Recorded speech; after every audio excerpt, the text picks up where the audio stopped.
শাস্তি না হলে ভোট বয়কট করা হবে। এখানে ভোট করতে দেওয়া যাবে না। শাস্তি চাই, শাস্তি চাই।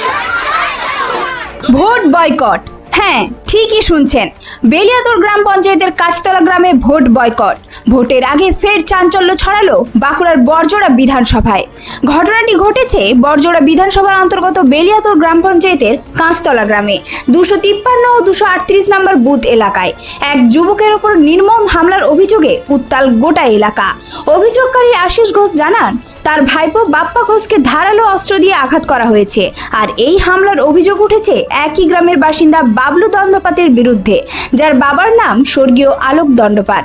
অভিযোগ অনুযায়ী গত 23 মার্চ 2026 তারিখে ধারালো অস্ত্র দিয়ে বাপ্পা ঘোষের মাথায় গুরুতর আঘাত করা হয়। রক্তাক্ত অবস্থায় তাকে দ্রুত বাঁকুড়া মেডিকেল কলেজ হাসপাতালে ভর্তি করা হয়। সেই সময় তার অবস্থা ছিল মরণাপন্ন। এই ঘটনার পর 23 মার্চ বেলিয়াতোড় থানায় লিখিত অভিযোগ দায়ের করা হয়। অভিযোগ, পুলিশ অভিযুক্তকে গ্রেপ্তার করলেও পরের দিনই তাকে ছেড়ে দেওয়া হয়। পরবর্তী 13 এপ্রিল 2026-এ আবারও অভিযুক্তকে গ্রেপ্তার করা হলেও 18 এপ্রিল তাকে জেল থেকে মুক্তি দেওয়া হয়েছে বলে অভিযোগ ওঠে।